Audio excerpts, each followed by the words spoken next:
Hey everybody, and welcome back to another episode of Walkthrough. As you can see here, I've got a 6-button Genesis controller, and I thought that I would show you guys how to open one of these up, take it apart, clean it up. It's a little bit dirty. Showed this in the last pickups video, but I'm not thinking you guys are going to get a ton from this video, because I mean it's just a Genesis controller. It's just brainless to take apart. But as you can see, I've got a new angle here for the walkthrough videos. Usually I have my camera mounted on my tripod looking over my shoulder, and I really didn't like that angle because my hands would be getting in the way of stuff and you guys couldn't see sometimes what I was doing. And so I bought a new camera mount that mounts to the top of my workbench here and allows me to do a top-down angle here, and I think it looks much better. And so it has me wondering if maybe I should, I'm just giving this a try out, and basically that's what this video is for. Just try out this new mount and see if this is what I want to use from now on when doing walkthrough videos. So yeah, got a 6-button Genesis controller here. It's a little bit dirty, it's not too bad, but yeah, we're going to take it apart, clean it off, and get everything nice and shiny. Now, it's a Genesis controller. There's really not much to it. There's just 5 Phillips head screws in the back here that you just need to take out. Just set them aside.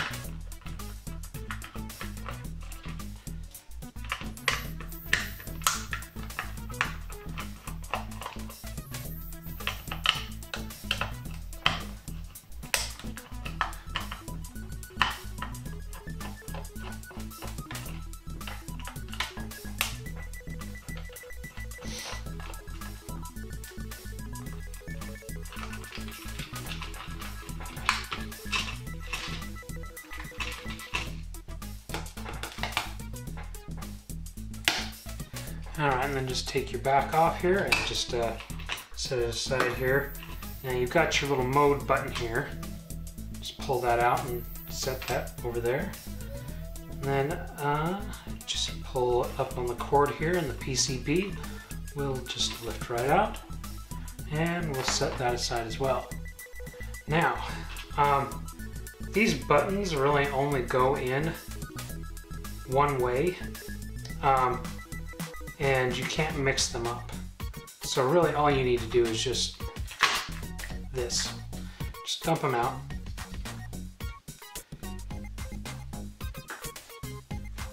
Now, this is interesting. I have never, this is my first time taking apart a 6-button Genesis controller, but it looks like you cannot remove the D-pad. It is in there. I mean, I'm trying to push on it, but I don't want to push. I mean, obviously, it's moving around loosely. So if this doesn't come out, don't push on this, you'll break it. So that's kind of unfortunate. But yeah, just go ahead and set that aside along with the buttons. And on your PCB, it looks like I have my contact pads are stuck to the PCB, so just go ahead and peel those off. Now, get our top and our backs here, and we're going to clean these off. And what I'm going to do to clean them off is you could just like put them in your dishwasher. I've heard people doing that, never tried it. You could take it to the sink and just scrub at it, but what I like to do is I just get some Windex here, and I'm just going to douse this sucker. And I'm just going to get a toothbrush, and I'm going to scrub. Just making sure to get in all the cracks and everything like that. Just clean it real good. This one's in good enough shape you don't have to, but you may need to take like a magic eraser to it. To scrub off any, there might be scuffs or marks on it that magic eraser can get off. Just as I've always said with magic eraser, be careful because it is a sponge, a sandpaper sponge basically. The more you press, the more it's going to be abrasive and remove and you know, leave marks. You'll see marks, or it'll even take off logos and stuff like that. But flip it over and make sure to get in there, because dirt likes to hide in these little crevices where the two controller halves meet. So yeah, you just want to make sure to scrub in there real good, because that's really nasty when you got crap in there. But I'm gonna get down in here in the D-pad the best I can. Make sure we get it clean. We gotta get the dirt out of this, because it likes to hide in these little cracks. And that's why the toothbrush comes in handy. This one isn't too bad, but I just recently, maybe I should have done a video on that one.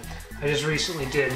You guys saw the PS2 controllers I picked up at Goodwill, and those looked like they'd been used to wipe somebody's butthole. They were disgusting. I mean, it was some pretty nasty stuff going on there. But yeah. So I've got them scrubbed up, and what I'm going to do now is I'm just going to take them into my bathroom here and just take them into the sink and wash them off and let them dry. And give me a second and I will be right back. Alright, I'm back. Just rinsed those off. And now I'm just going to set aside, let them dry. You can use some different methods to kind of speed that up. Like use compressed air or even a blow dryer. But be careful with a blow dryer. If you leave it in one spot for too long, it will melt the plastic. Yeah, ask me how I know. But yeah, I'm just gonna set those aside and let them dry. Now I'm going to clean these rubber contacts. And I'm just gonna kind of do the same thing with these. I'm just gonna get a little Windex here, because they've got hair and crap from over the years that's crept down under the buttons. So we're just gonna, I mean, it's not really necessary, it's not gonna affect how they work, but you know, I'm a bit OCD and figure it's out, why not clean it? So just give them a scrub. Go ahead and just get the other side as well.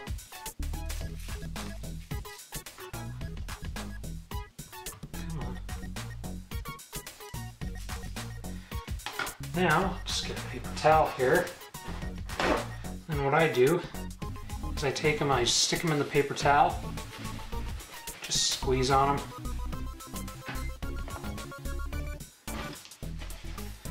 And I'll just, there's going to be some excess, so I just get this compressed air.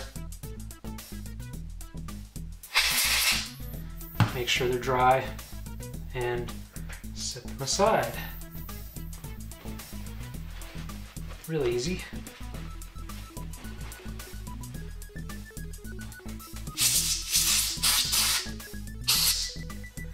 And now they look good as new.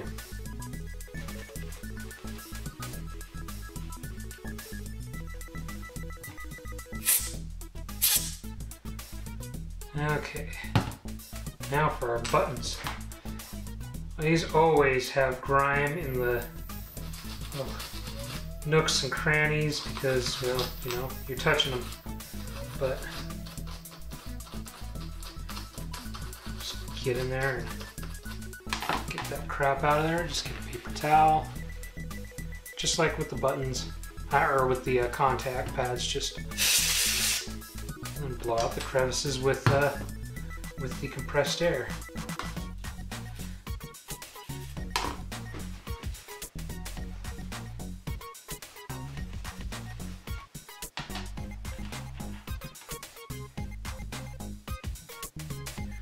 A little bit more. There we go.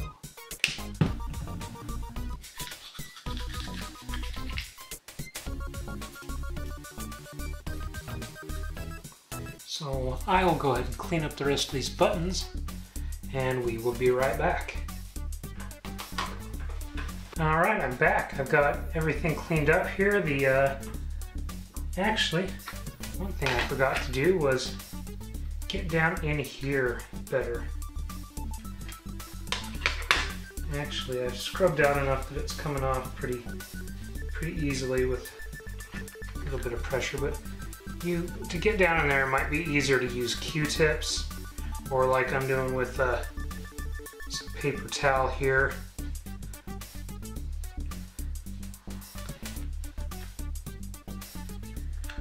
Just clean inside these buttons. The buttons go, but yeah. Last thing that I do is I get the PCB and take a look at it, because stuff and crud can leak down in here, like seen soda pop and whatnot. But I mean, you can use, and if you see that kind of stuff on here, just use some of that, your isopropyl alcohol to clean that off. Another thing that I like to use is grab one here. And I discovered these while working on computers to clean thermal paste off of processors to reapply it, and that is these alcohol wipes. And just tear it off, and you just wipe it off. And yeah, these are really handy. But you can just use a Q-tip and some isopropyl. Same thing. But yeah, this one looks pretty good. Don't really need to do anything here. So just set it aside and get our front here, and just flip it over, and we're just going to put it back together. So just remember, you can always just look at the fact that this is the C, B, and A, but like I said, they've got these notches on them. They will only go in to one particular one. You can't mix them up. You get your start button.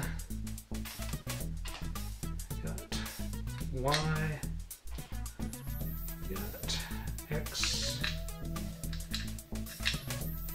and we have Z. Now just put your rubber contact pads back in. As you can see, there's a little notch here for that to hook onto. Same with those.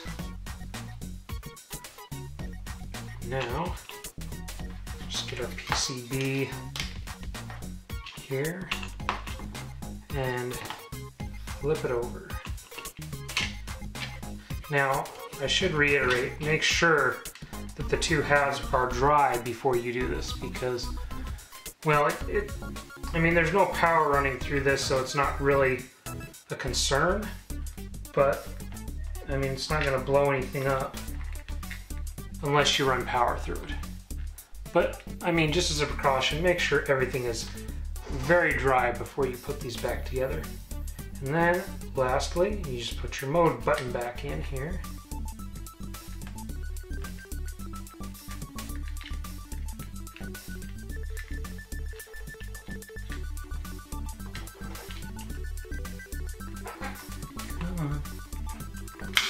There we go. Now, get the back on. Just drop in our screws.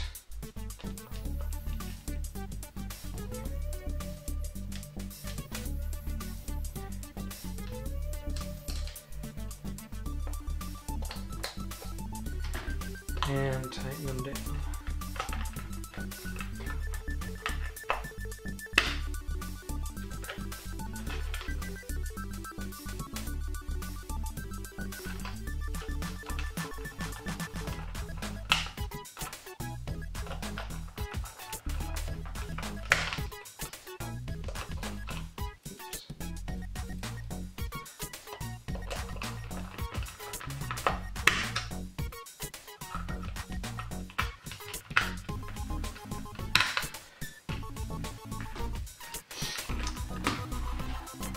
Alright, and there we have it. It is now a nice clean controller.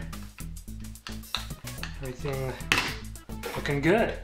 So yeah, that is how you take apart and clean a Genesis 6 button controller, and now it is ready to go kick some ass in some Street Fighter 2. Yeah, so like I said, this was more for me to test this new camera mount than it was to show you guys how to clean a controller, because I pretty sure you guys are smart enough to figure that out on your own. But there you have it. Let me know what you think, because I make these walkthrough videos for the benefit of others to try to help, hopefully to try to help maintain and repair your old video game systems and keep them alive. And I hope that's what these videos are doing, and I just felt like that with the camera over my shoulder, I just wasn't really getting a great angle, and you know, blocking views at times, and just, you know, so I just wanted to try this out, see if this works any better. I think it may, from what I'm seeing so far, it does. But yeah, comment down below, let me know what you think. Do you prefer the old angle? Do you prefer this way? I mean, I'm actually considering redoing my cartridge cleaning videos so that you guys have a better view. But yeah, comment down below, let me know what you think. I'm going to be coming up with another video here by the weekend. Thinking of trying a new type of video that I haven't done yet. Kind of excited to do this and see what you guys think, get your thoughts. But sorry I missed out on doing a video this weekend. We had a scare and had to go back to the hospital, so I wasn't able to do any filming.